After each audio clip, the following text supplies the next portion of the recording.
फाड़ू siren बजने शुरू हो गए।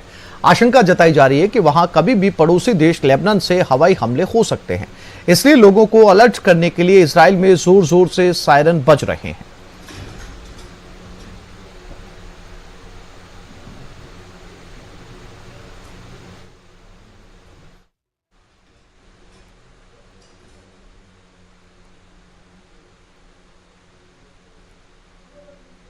ये इजराइल के आसमान की तस्वीरें हैं जब ईरान ने यहां पर मिसाइलों की बारिश की थी। हालांकि एंटी मिसाइल से काफी मिसाइलों को रोका भी गया, लेकिन बावजूद इसके फिलहाल एक बार फिर से पूरे इजराइल के अंदर सायरन शुरू किए गए हैं ताकि जो नागरिक हैं, जो शहरी हैं, वो अपने आप को सुरक्षित जगहों पर रख लें। ईरान इजराइल तनाव के बीच की यह खबर है। ईरान के हमले में इजराइल के हवाई अड्डे को नुकसान पहुंचा है।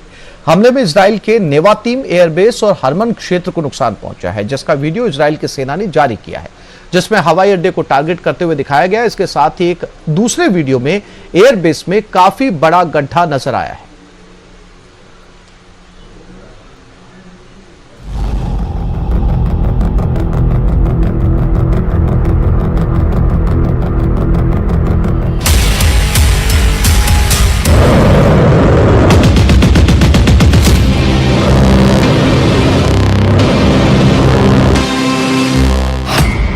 महायुद्ध का कोहराम,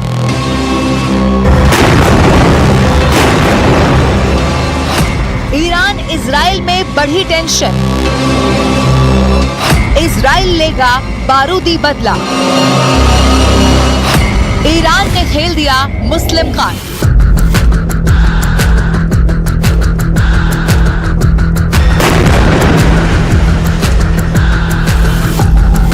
ये तस्वीरें इजराइल पर हुए हमले की हैं, जब ईरान ने इजराइल पर ड्रोन और मिसाइलों की बौछार कर दी थी, जिसके बाद दोनों देशों में टेंशन का पारा हाई हो गया।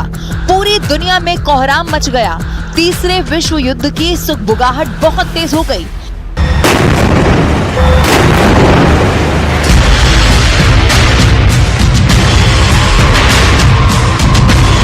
जहां अमेरिका, ब्रिटेन खुलकर इजराइल के साथ खड़े हैं, तो वहीं ईरान ने अपनी नई चाल चल दी है। ईरान ने एक बार फिर से मुस्लिम कार्ड खेल दिया है। इजराइल पर हमले के बाद ईरान के सुप्रीम लीडर अली खामेनेई का पहला बयान सामने आया। अली खामेनेई ने ट्विटर पर लिखा है, यरूशलेम मुस्लिमों के हाथ में होगा और मुसलमान फिलिस्तीन की आजादी का जश्न मनाएंगे। हिब्रू में लिखे इस ट्वीट के साथ ही अली खामेनेई ने अल अक्सा मस्जिद का एक वीडियो भी शेयर किया, जिसके पीछे आसमान में मिसाइल और ड्रोन से हमले हो रहे हैं।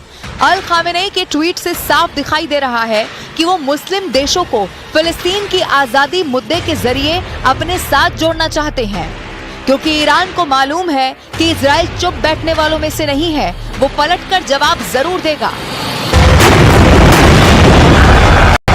जानकारों का मानना ये है कि अगर युद्ध होता है तो दुनिया दो धड़ों में बंट जाने वाली है।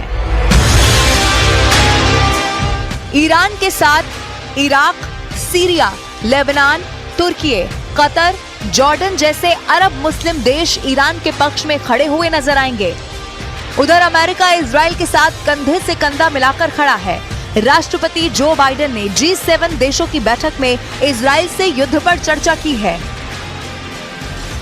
सुपर पावर को ईरान की खुली धमकी, और बड़ा होगा अगला बार।